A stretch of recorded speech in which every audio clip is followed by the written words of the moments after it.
तो कहानी की मेन कैरेक्टर एक गवर्नेस है जिसे जॉब की तलाश होती है और इसी सिलसिले में वो एक एम्प्लॉय से मिलती है जो उसे बताता है कि उसे अपने 2 बच्चे फ्लोरा और माइल्स की देखभाल के लिए एक गवर्नेस की नीड है। वो गवर्नेस से कहता है कि काम को करने के लिए जो भी गवर्नेस आएगी उसे इन दोनों बच्चों की कंप्लीट रिस्पॉन्सिबिलिटी लेनी होगी और किसी भी हाल में वो बच्चों के पेरेंट्स को परेशान नहीं करेगी, यानी कि जो भी इशू होगा वो गवर्नेस खुद ही मैनेज करेगी। अब इस काम के लिए उसे अच्छे पैसे मिलेंगे, जस्ट दैट उसे एक बात ठीक से याद रखना है कि किसी भी हाल में पेरेंट्स को परेशान नहीं करना है। अब गवर्नेस को ये कंडीशन सही लगते हैं इसलिए वो मान जाती है। हम फ्लोरा माइल्स से मिलते हैं जो कि दोनों ही बहुत वेल मैनर्ड बच्चे हैं। फ्लोरा एक 8 साल की बच्ची है और माइल्स 10 साल का एक छोटा बच्चा है एंड समहाउ इतने छोटे बच्चों के लिए इतना वेल मैनर्ड होना बहुत अनयूजुअल था। इसके बाद हम मिसेस ग्रोस से मिलते हैं जो कि इस घर की हाउसकीपर है। इसके बाद हमें पीटर क्विंट के बारे में पता चलता है जो कि फ्लोरा और माइल्स के अंकल का पर्सनल सर्वेंट हुआ करता था, लेकिन अब पीटर क्विंट को मरे हुए 1 साल हो चुके हैं। Now last but not the least हमें मिस जसल के बारे में भी पता लगता है जो कि फ्लोरा और माइल्स की प्रीवियस गवर्नेस हुआ करती थी और सरप्राइजिंगली इनकी भी ठीक 1 साल पहले ही मौत हो गई थी। अब यहाँ से सीन शिफ्ट होता है और हम एक पुराने से घर को देखते हैं जहाँ अंदर एक ग्रुप बैठा हुआ है और वो लोग एक दूसरे को घोस्ट स्टोरी सुना रहे हैं। इन्हीं स्टोरी में से एक स्टोरी एक बच्चे की स्टोरी होती है जिसे घोस्ट्स दिखाई दिया करते थे और ये सुनकर ही सिचुएशन काफी टेंस हो जाती है। अब इसी ग्रुप में एक डगलस नाम का एक आदमी होता है जो सोचता है कि अगर ऐसी कहानी सुनकर ये लोग इतना डर गए जहां एक बच्चे को घोस्ट इनकाउंटर्स होते हैं तो ऐसी कहानी सुनकर इन लोगों का क्या होगा जहां एक नहीं बल्कि 2 बच्चों को घोस्ट इनकाउंटर्स होते हैं। इस पर सभी एक्साइटेड हो जाते हैं और डगलस से कहते हैं कि please share the story. Douglas ने बताता है कि ये कहानी मेरी सिस्टर की गवर्नेस की है जिसकी 20 साल पहले ही मौत हो चुकी थी। ये कहानी उन्होंने ही मुझे बताई थी। डगलस बताता है कि ये कहानी सुनाने के लिए उसे उस गवर्नेस की लिखी हुई मैन्युस्क्रिप्ट मंगानी पड़ेगी। तो मैन्युस्क्रिप्ट लाई जाती है जहां ये स्टोरी स्टार्ट होती है। सो कहानी के स्टार्ट में हमें पता चलता है कि गवर्नेस एम्प्लॉयर के सभी शर्त मान गई थी और उन बच्चों की देखभाल के लिए वो कंट्री हाउस पहुंचती है जहां उसकी मुलाकात सबसे पहले फ्लोरा से होती है जो कि गवर्नेस को बहुत ही स्वीट लगती है। इसके बाद वो मिसेस ग्रोस से मिलती है जो कि यहाँ हाउसकीपर है। गवर्नेस मिसेस ग्रोस से माइल्स के बारे में पूछती है जिसमें मिसेस ग्रोस से बताती है कि माइल्स एक स्वीट बच्चा है और अपनी सिस्टर फ्लोरा की तरह ही वेल मैनर्ड है। अगले सीन में गवर्नेस को एक लेटर रिसीव होता है जो कि उसे लंदन से उसके एम्प्लॉय ने भिजवाया था। इस लेटर में एक नोट भी लिखा हुआ था जिसमें लिखा था कि ये लेटर मैंने भेजा है, ये माइल्स के स्कूल से है और अनओपेंड है, इसे आपको पढ़ना होगा और जो भी मैटर इसमें लिखा है उससे आपको अपने लेवल पे डील करना होगा। गवर्नेस वो लेटर पढ़ती है और उसे पता चलता है कि माइल्स को स्कूल से निकाला जा चुका है। ये पढ़कर गवर्नेस को बिल्कुल समझ नहीं आता कि आखिर माइल्स इतना अच्छा बच्चा है तो उसे स्कूल से निकाल क्यों दिया गया। गवर्नेस मिसेस ग्रोस के पास जाती है और उससे पूछती है कि प्रीवियस गवर्नेस को यहाँ से क्यों निकाल दिया गया। मिसेस ग्रोस बताती है कि प्रीवियस गवर्नेस मिस जसल वेकेशन पे गई थी और जाने से पहले उन्होंने कहा था कि वो वापस आकर अपनी ड्यूटी कंटिन्यू करेगी, लेकिन वेकेशन पे ही उनकी मौत हो गई and the reason of death is still a mystery. अब ये इनकम्प्लीट डिटेल्स जानने के बाद गवर्नेस फर्स्ट टाइम माइल्स से मिलती है। माइल्स बहुत ही अच्छी तरह बिहेव कर रहा था और उसे देखकर गवर्नेस सोचती है कि जरूर स्कूल की प्रिंसिपल से कोई मिस्टेक हो गई होगी क्योंकि माइल्स इतना अच्छा है, वो ऐसा क्या ही कर देगा कि उसे स्कूल से निकाल दिया जाए। वो उन दोनों बच्चों का ध्यान रख रही थी और अपने हेक्टिक टाइम से वो अपने लिए थोड़ा टाइम निकाल लेती है जो कि लेट आफ्टरनून का था। इस समय वो बाहर लॉन में वॉक किया करती थी। इसी तरह एक दिन घूमते हुए वो एक घर के ऊपर एक टावर पर एक स्ट्रेंज आदमी को खड़ा देखती है। वो आदमी वहां से गवर्नेस को भी स्टेयर कर रहा था जो कि गवर्नेस को काफी डिस्टर्बिंग लगता है और उसे फील होता है कि इस घर के साथ कुछ तो सीक्रेट छिपा हुआ है, यानी कि कोई बात है जो उससे छिपाई जा रही है। अब यहाँ हमें पता चलता है कि गवर्नेस की पर्सनल लाइफ काफी डिस्टर्ब थी और उसके घर के हालत ठीक नहीं थे, येट वो अपने काम में अपना बेस्ट दे रही होती है। इस तरह एक संडे सभी लोग चर्च विजिट पे जाते हैं जहाँ सब लोग बाहर जाते हैं और इसी बीच गवर्नेस को याद आता है कि वो अपने ग्लव्स अंदर ही भूल गई है। यहाँ जैसे ही वो डाइनिंग रूम में आती है उसके बाहर दूर खड़े एक आदमी में पड़ती है जो कि घर के अंदर ही देख रहा था। यह आदमी और कोई नहीं बल्कि वही स्ट्रेंज मैन था जिसे उसने लास्ट टाइम टावर के ऊपर देखा था। अचानक वो देखती है कि वो स्ट्रेंज मैन घर के अंदर उसे नहीं देख रहा था बल्कि उसकी नजर माइल्स पर थी। अब गवर्नेस जब बाहर आती है तो मिसेस ग्रोस उसे देखकर बहुत डर जाती है क्योंकि समाउ गवर्नेस की स्किन पेल व्हाइट टर्न हो गई थी और इसे देखकर मिसेस ग्रोस डर गई थी। नाउ स्ट्रेंज आदमी को देखने के बाद गवर्नेस इतना डिस्टर्ब हो गई थी कि वो चर्च जाने से ही मना कर देती है। गवर्नेस मिसेस ग्रोस को उस आदमी के बारे में बताती है जिसमें मिसेस ग्रोस उनसे पूछती है कि क्या आपको स्ट्रेंज मैन के बारे में कोई डिटेल याद है। गवर्नेस बताती है कि उस स्ट्रेंज मैन का बाल लाल था और वो वेल ड्रेस था, लेकिन अपनी बॉडी लैंग्वेज से और अपनी शक्ल से वो कहीं से भी एक अच्छा आदमी नहीं लग रहा था। ये सब सुनने के बाद मिसेस ग्रोस कहती है कि जिस तरह के डिस्क्रिप्शंस आपने दी हैं उससे सुनकर लगता है कि आपने पीटर क्विंट को देखा है, लेकिन ऐसा पॉसिबल नहीं हो सकता क्योंकि पीटर क्विंट की मौत तो 1 साल पहले ही हो चुकी है। ये सुनकर गवर्नेंस मिसेस ग्रोस से पीटर क्विंट के बारे में और डिटेल्स पूछती है, जहां मिसेस ग्रोस उन्हें बताती है कि पीटर क्विंट अच्छा इंसान नहीं था। पीटर का मिस जिसल के साथ अफेयर भी चल रहा था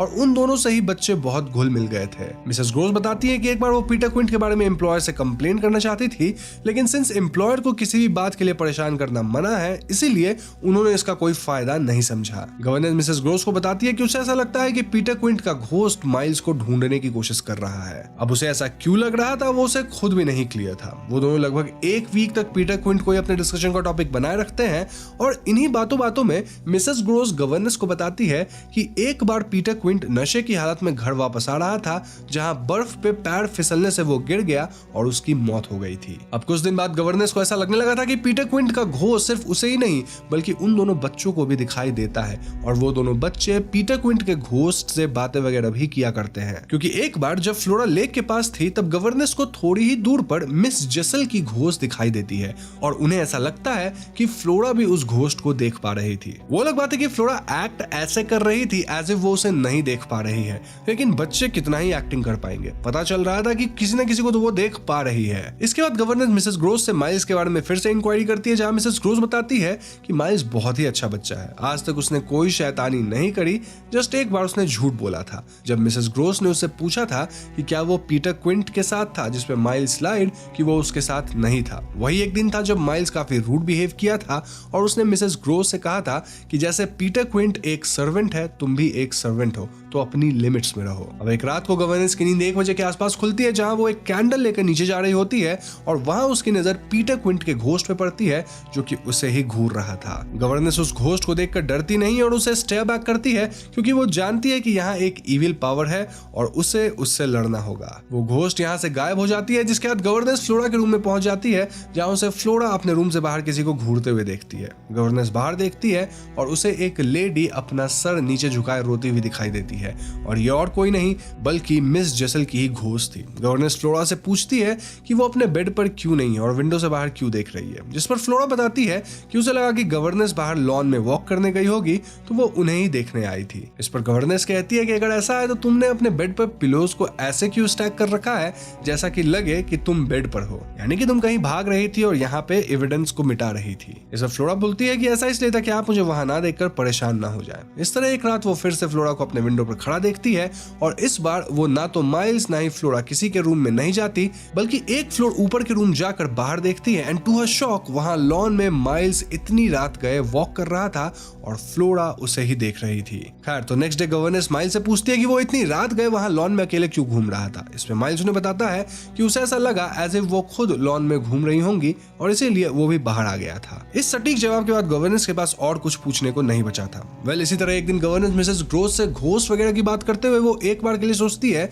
कि वो ये सब एम्प्लॉयर को बता दे, लेकिन अगले ही क्षण उसे याद आता है कि एम्प्लॉयर की शर्त ये थी कि कोई भी उसे किसी भी चीज के लिए परेशान ना करे, जो कुछ भी हो रहा है अपने लेवल पे हैंडल करे। इसलिए वो डिसाइड करती है कि वो चुप रहेगी। तो इसके बाद कई बार माइल्स और फ्लोरा अपने अंकल्स को लेटर लिखते हैं जिसमें वो उनसे रिक्वेस्ट करते हैं कि वो उनसे मिलने आए, उन्हें विजिट करे, लेकिन गवर्नेंस ये लेटर्स कभी भी आगे फॉरवर्ड ही नहीं करती थी। एक दिन वो लोग जब संडे को चर्च आ रहे होते हैं तब माइल्स गवर्नेंस से पूछता है कि वो स्कूल क्यों नहीं जा पा रहा, वो वापस कब स्कूल अटेंड कर पाएगा। गवर्नेंस को समझ नहीं आता कि वो उसका क्या जवाब दे। वो माइल्स के इस बात से इतना डिस्टर्ब हो जाती है कि वो चर्च सर्विस अटेंड ही नहीं करती और वापस घर आ जाती है। यहाँ घर आकर गवर्नेंस को बच्चों के स्टडी टेबल के पास मिस जेसल की घोस्ट बैठी हुई दिखाई देती है। गवर्नेंस मिस जेसल के घोस्ट से कहती है कि तुम यहाँ क्यों आई हो। ये सुनते ही वो घोस्ट यहाँ से गायब हो जाती है। अब गवर्नेंस यहाँ ये बात जानती थी कि मिस जेसल का घोस्ट फ्लोरा को अपने इन्फ्लुएंस में लेना चाहता है और इसीलिए वो यहाँ आई थी। तो इसे रोकने के लिए वो उसे क्वेश्चन करती है। खैर नेक्स्ट सीन में जब गवर्नेंस और मिस ग्रोस आपस में बात कर रही होती है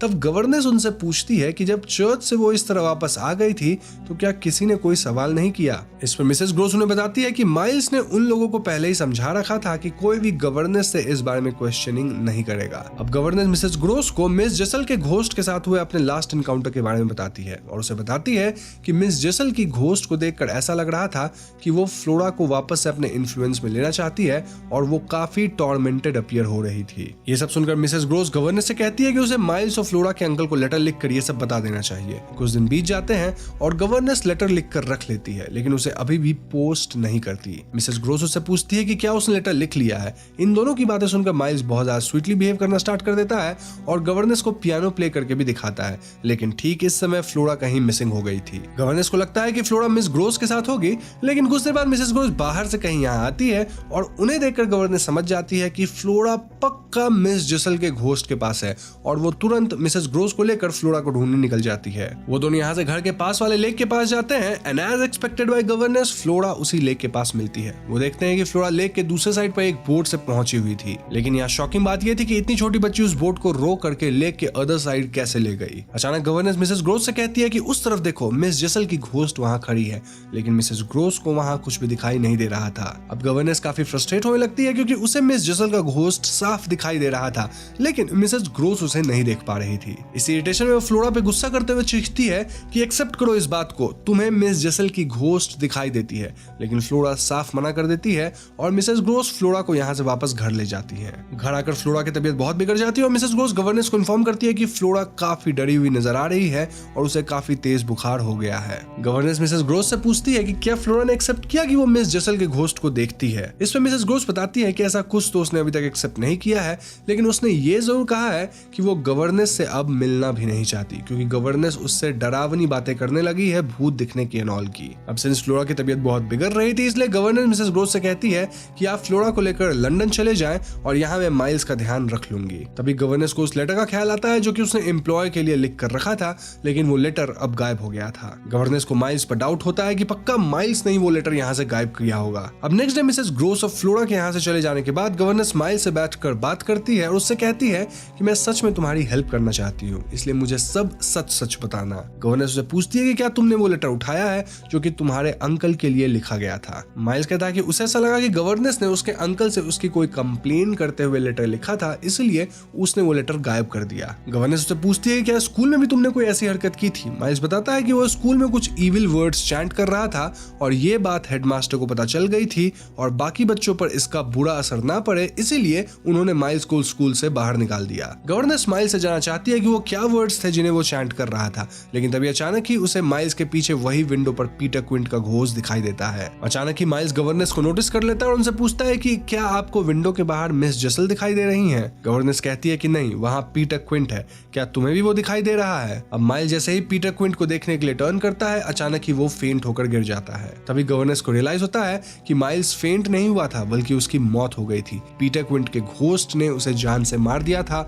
और इसी के साथ ये कहानी खत्म हो जाती है। तो दोस्तों ये थी the turn off the screw की कहानी और इससे लेकर कई थियरीज हैं जो कि मैं आपको शॉर्ट में बताना चाहता हूँ। सो इस नोवेल की स्टोरी को लेकर एक सबसे पॉपुलर थ्योरी की माने तो ऐसा कहा जाता है कि यहाँ पीटर क्विंट और मिस जिसल दोनों ही उन दोनों बच्चों पर अत्याचार करते थे और उन दोनों का घोस्ट दिखना वाज एक्चुअली ए सिंबल कि उन दोनों बच्चों को अपना पास्ट हॉन्ट कर रहा था जब उनके साथ वो सब बुरा हुआ होगा। पीटर क्विंट और मिस जिसल का भी अफेयर चल रहा था, जहां इट वाज पॉसिबल कि मिस जिसल भी जानती थी कि पीटर क्विंट उन बच्चों के साथ कैसा बर्ताव कर रहा है एंड समहाउ वो फ्लोरा को इन्फ्लुएंस करके उसे चुप रखती थी। इट इज पॉसिबल कि उन बच्चों के अंकल को जब बात पता चली होगी तब उन्होंने पीटर क्विंट और मिस जिसल को जान से मरवा दिया और अपनी फैमिली की रेप्यूटेशन बचाने के लिए उन्होंने इस बात को दबा दिया एंड समहाउ वो जानते थे कि उन बच्चों पर मेंटली एंड फिजिकली बहुत आघात हुआ है, इसीलिए वो इससे खुद डील करने की जगह सारी रिस्पॉन्सिबिलिटी किसी दूसरे पर्सन पे डाल देना चाहते थे, which in this case was the governance. अब एक मजेदार बात यह है कि आप में से कई लोगों को यह स्टोरी कहीं ना कहीं नेटफ्लिक्स की ब्लाई मैनर की तरह लगी होगी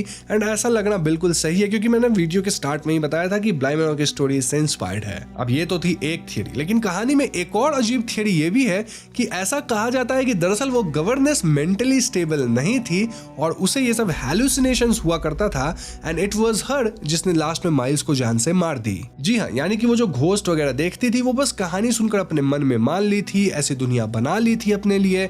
वो कोई भी लेटर देखो लिखती थी लेकिन पोस्ट नहीं करती थी। इनफैक्ट माइल्स भी जो लेटर लिखता था वो भी पोस्ट नहीं करती थी। तो इट्स क्वाइट पॉसिबल कि इविल गवर्नेंस ही थी, जस्ट दैट वो अपने माइंड में ऐसी चीजें बना लेती थी। ऑब्वियसली मेंटल इलनेस के कारण उसका हैलुसिनेशंस था और वही माइल्स को मारी, वही फ्लोरा को परेशान कर रही थी, लेकिन अपने मन के अंदर वो ब्लेम पीटर को डाल रही थी या फिर मिस जिसल को। अब तीसरी थ्योरी ये कहती है कि पीटर क्विंट और मिस जिसल का एक्चुअली में घोस्ट था जो कि उस बच्चे को मारा, और ये सबसे स्ट्रेट फॉरवर्ड थियरी है, इसलिए मैं इसे लास्ट में सिर्फ एक लाइन में बता रहा हूं। अब कहानी के एंडिंग में कुछ खास खुलासे या डिटेल्स प्रोवाइड नहीं किए गए हैं, which keeps it open for independent interpretation. Explanation, और तीनों ही थियरीज अपनी अपनी जगह सही हो सकती हैं। आई मीन इस पूरे नोवेल की कहानी को इस तरह से लिखा गया है कि आप कोई भी थियरी फिट करें वो एकदम सटीक वे में फिट हो जाएगी।